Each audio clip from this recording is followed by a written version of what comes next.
راح تبدي المدرسة وراح يجي العام الدراسي الجديد، وراح تجي السلبيات أكثر من الإيجابيات. راح تبدي الكلاوات والأزياء وغيره، وبالأسبوع امتحانين و3 امتحانات وما يعطون الطالب أي مجال. وراح تجي قوانين الكتب وأنا ما عندي كتاب واشتري كتاب لنفسه. تخيل يا عزيزي المشاهد، المدرسة كبرها ما بها كتب جديدة، يجوزش كم طالب يعطونهم كم كتاب جديد والباقي يدبر نفسه حرفيا. والمشكلة إذا ما حضرت يوم تقول ما عندك كتاب يقول لك هاي مشكلتك. راح تجي قوانين الزي المدرسي، والمديرة كل سنة مغيرة الزي. يعني ايش تستفادون؟ هو نظام تدريسي فاشل بعد بقت على الزي، يعني إلا صدرية فلانية وإلا صدرية. أنا بالمدرسة طوال السنوات هاي كلها أشتري صدرية سوداء وعندي تقريبا 4 صدار وألبسهم والأمور تمام. ثانيتها رحت ذاك اليوم المدرسة أشوف طلعوا حاطين لافتة إنه يردون صدرية نيلي، ولازم حافر وما بيها أي شيء، وجواري بيض وشالب أبيض.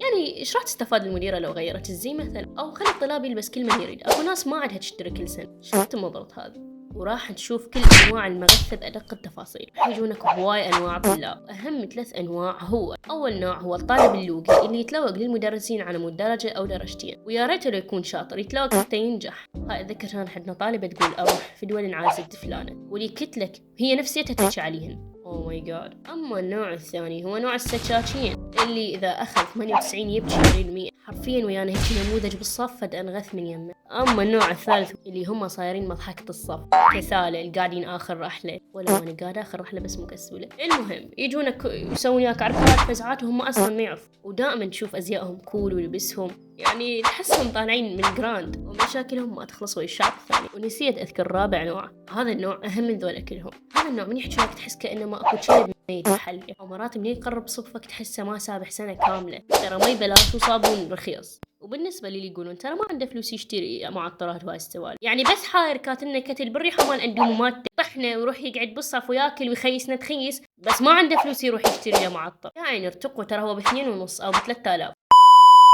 تجي قوانة الخميس وأيها العلم وما أعرف شنو. راح كل خميس تطلع عطلات تقرأ نشيد وقصائد. أتذكر مرة من المرات طلعت بنية قرأت هاي القصيدة، تعرفوها أو مو قصيدة هاي مال إني اشتريت الكنكة بتاع الطفرين الكلمة على رجلي سعد رديها. حرفيا هي حكتها والله يا أخي. أحس ما أدري شلونهم كل داعي لهالكلاوات كلها وصامطين ساعة بالشمس والدرس الأول يروح.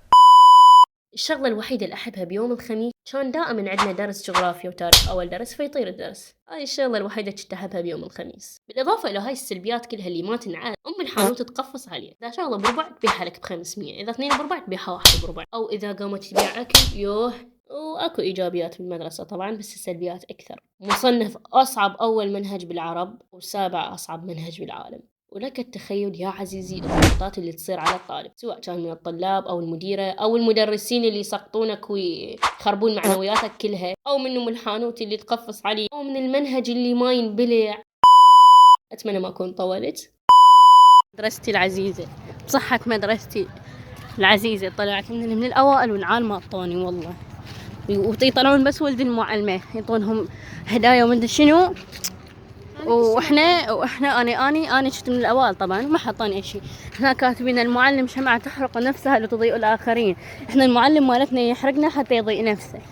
هيك اوكي، كل الكلاوات هاي الكتابات وعلي.